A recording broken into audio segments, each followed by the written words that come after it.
welcome back to episode 2.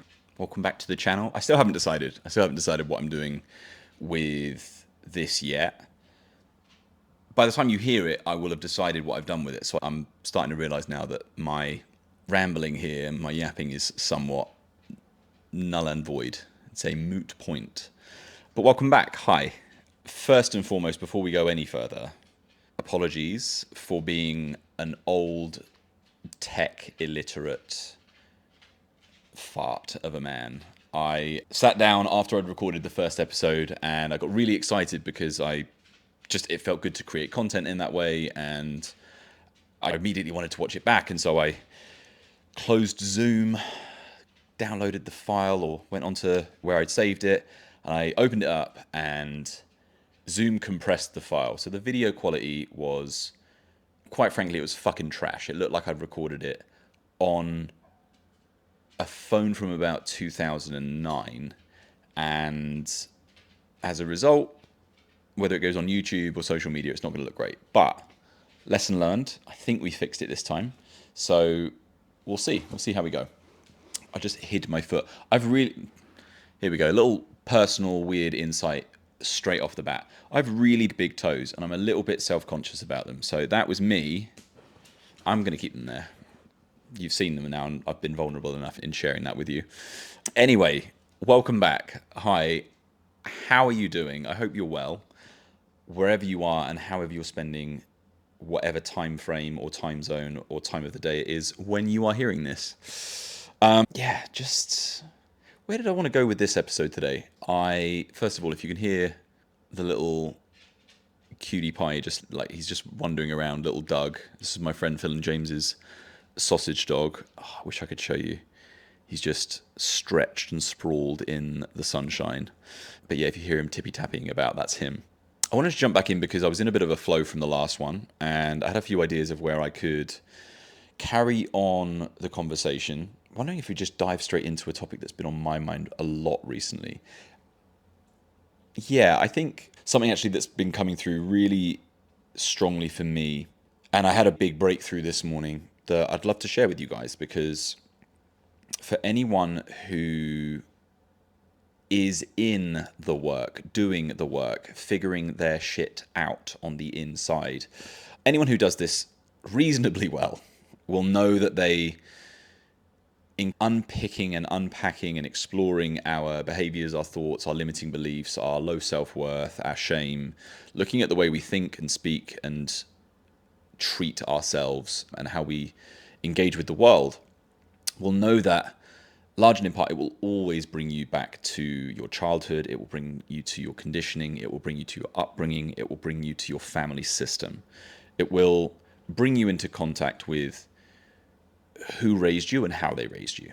And before we go any further, this is a topic that understandably brings up a lot of discomfort and dis-ease within so many of us. And maybe just to speak to that experience or why that happens, my interpretation of why that happens. First of all, we all have very different upbringings. Some of us had fucking brilliant ones, and we were raised in a really healthy way. We were taught very intentionally and explicitly to love ourselves. We were taught how to relate to ourselves, how to take responsibility for ourselves, how to manage and regulate our emotions, how to stand up for ourselves, how to make friends, how to celebrate ourselves. And to those people I say, fuck you, you lucky. No, I'm joking. To those people I say, wonderful, very pleased for you. Then we have the complete opposite end of the spectrum, where people have grown up with sadly, they've grown up in a way where there was just really obvious, explicit, very clear to see abuse, neglect, harm, rejection, abandonment, humiliation, trauma. This is a really sad reality in that, unfortunately, not everyone who brings children into the world is equipped to do. And it can be really clear sometimes that people who have children cause their children harm. And it's plain for them to see, it's plain for the child to see, and the child is acutely conscious and aware of that. Then we have, and by the way, it's not all this simple, but I'm just maybe simplifying it a little bit. But then we have what I like to call the middle ground. And that is a vast plane of people who have childhoods that they probably appreciate. They had a lot of things that ticked the boxes. They had a lot of good things going on in their childhood. They had a roof over their heads. They had food on the table. They had potentially they had a full family unit, traditional one of mother, father, maybe siblings, maybe not. Maybe they had a slightly less traditional one, but they had a single parent who served both roles of mother and father, or caregiver one and caregiver two. And those parents tried really hard and they did their best and they gave a lot of great memories. Maybe they took you on great holidays and you have lots of wonderful memories.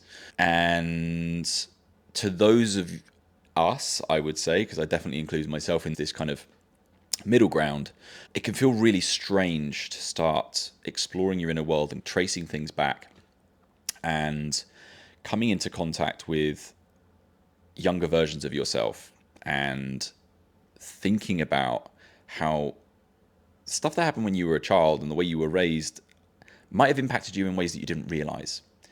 And even more, maybe even more confusing is that impacted you in ways that maybe your parents didn't realize or intend. And what happens there is we're starting to challenge the narratives that we had around our childhood. For me, some of the stories that I would subscribe to, some of the beliefs that I had around my childhood, I used to say things like I had a perfect upbringing, and my dad was my best friend, and I want my dad to be my best man at my wedding. And that was until the age of about 30. I'm 35 now.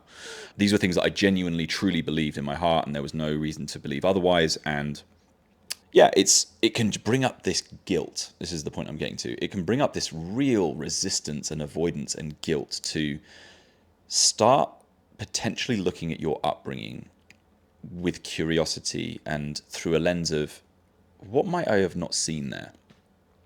And I think one of the biggest things that informs that guilt is that we likely grew up with parents who really tried hard and had great intentions, who did their best, who worked really fucking hard.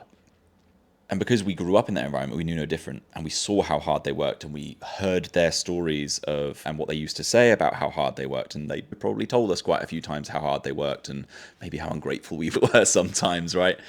So when we start to figure out who we are and why we are the way we are, we go back to these moments and we start thinking about our childhood. And it brings up all sorts of discomforts. It's my podcast, my content. I can pause for a drink if I want. I'm even going to have some coffee. Side note, I don't know if I'm the only one that does this, but I get raging hard on for a really nice coffee cup. A nicely weighted, evenly balanced, feels good in the hand, latte, flat white, cappuccino cup, mug. I've got to say I prefer one with a handle, but it has to fit your finger. Got these all fancy little, you get coffee cups now that are just a glass, and I'm like a little glass tumbler. I don't know how I feel about those. I don't think I like them. These are quite nice. Feels nice to just good weight in the hand. Anyway, where was I?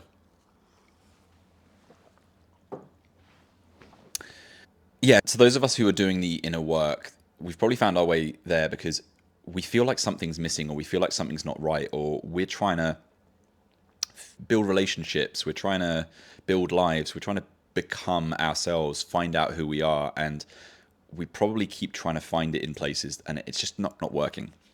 And so at a certain point we start looking inwards, and this is where we start to become face to face with well-intentioned but slightly poor execution of our parents raising us. And if even just hearing that triggers something in you, I just want to say I get it.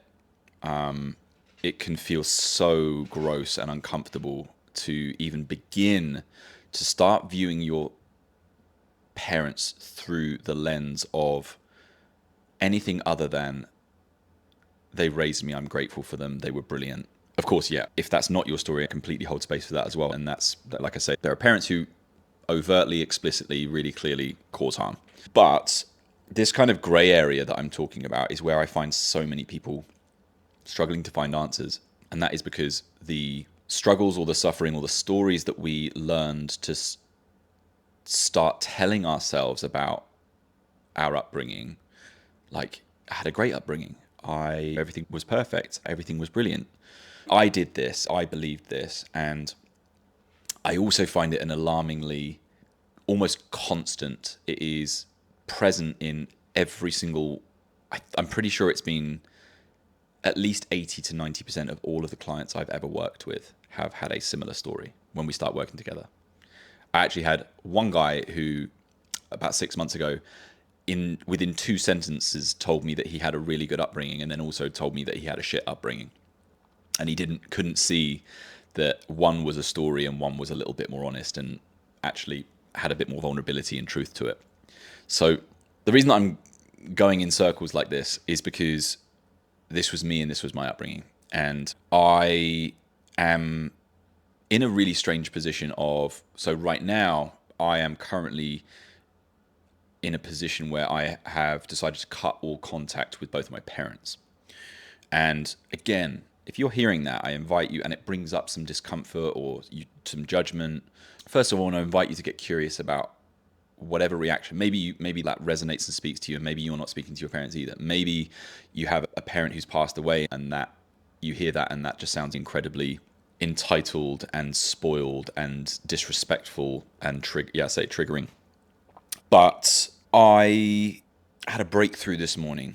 I think I just want to share a little bit about it, because doing this, creating content, sitting down and speaking and sharing from a place of wisdom and truth and lessons and stuff that I feel people need to hear, or that I think could help certain people. My parents, my father and my mother, both really well-intentioned, did their fucking best. And also, they aren't just terrible parents. They did a load of really beautiful things. I have a load of wonderful memories from my childhood. Yeah, I like good people.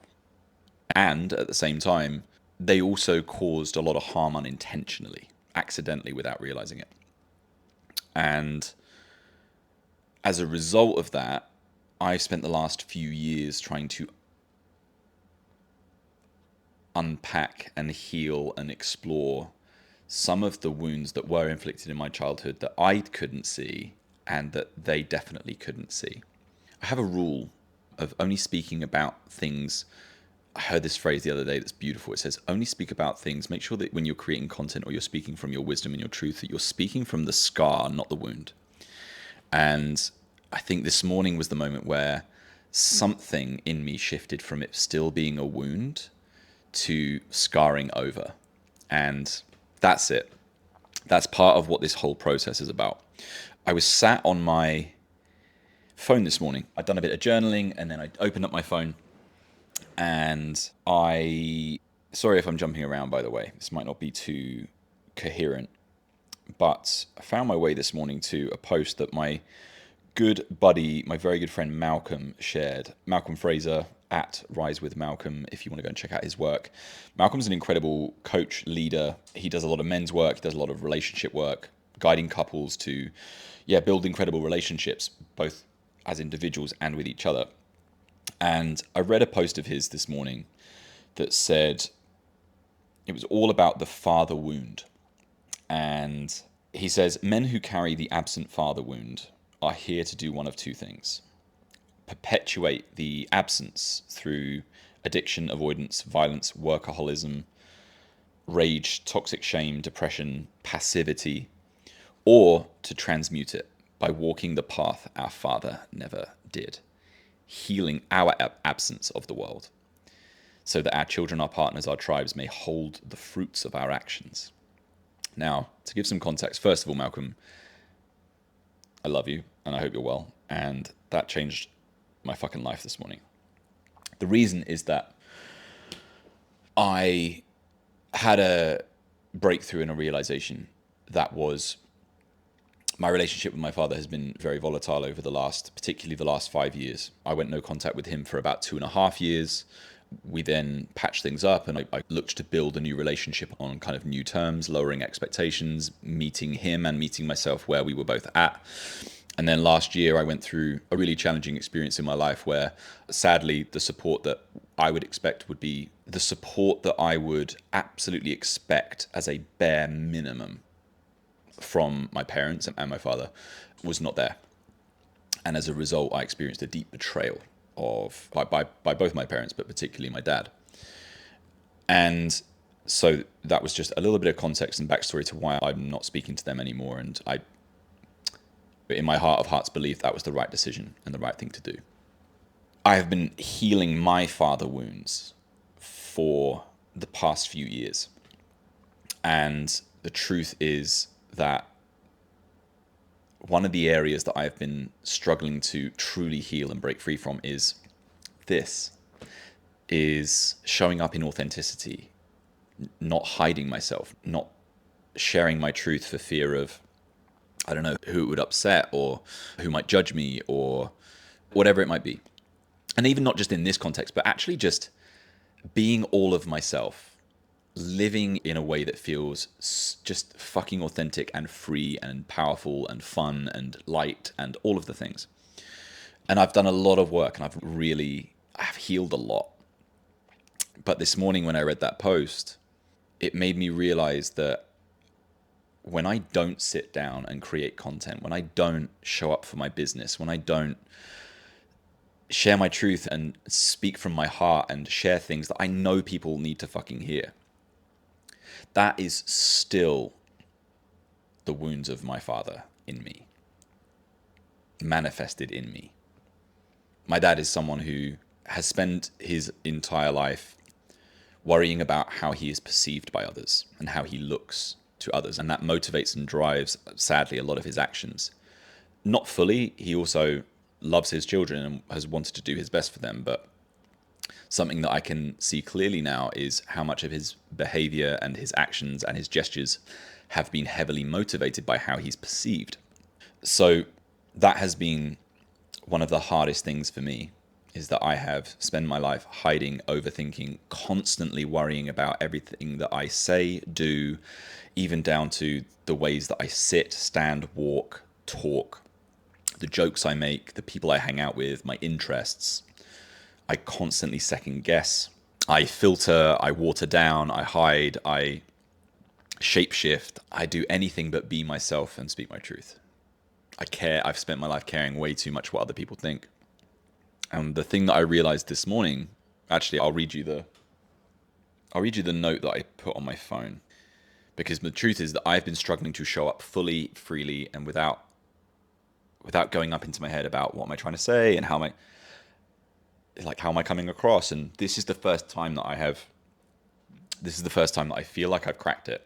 And it's because of the realization that I had this morning. It's how I'm able to sit here and shoot the shit with you and share this stuff that's on my mind and on my heart without thinking, oh fuck, I need to say it like this, or it needs to be this. And the thing that I realized is, and I wrote this down, I said, showing up fully is healing my father wound.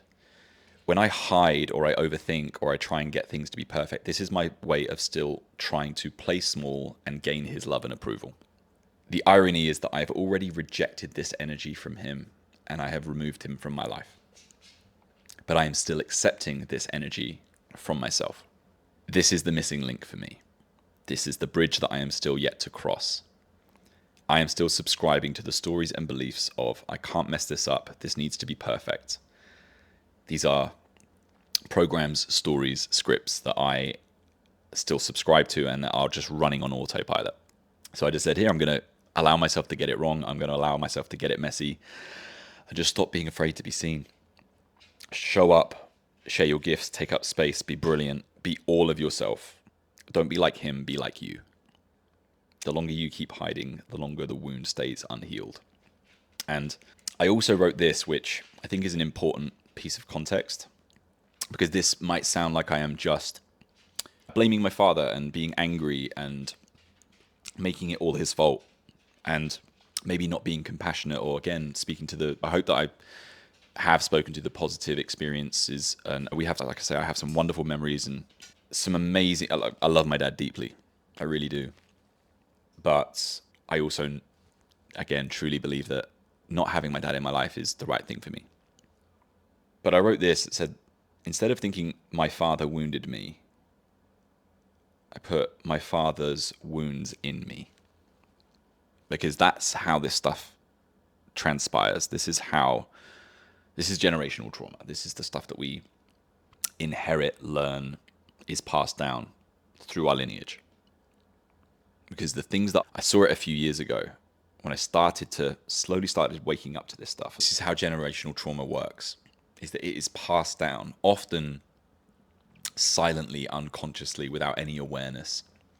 But the things that I spent my life hiding, struggling with, disliking about myself are actually the same things that I see my dad struggle within his relationship with himself and the world, how he moves through the world. And so I have a deep compassion for my father. I truly do. I feel his pain because I felt it. I've lived it. It's run through me for most of my life. So I guess in a weird way, this content, this podcast, this YouTube, whatever this is actually a testament to, and feels like the final bridge to cross in this part of my healing. Because to sit here and to be able to speak about this stuff and hopefully do it from a place that does feel balanced and isn't from me still being in the wound feels really fucking good. And I also just think it's really important to talk about this stuff.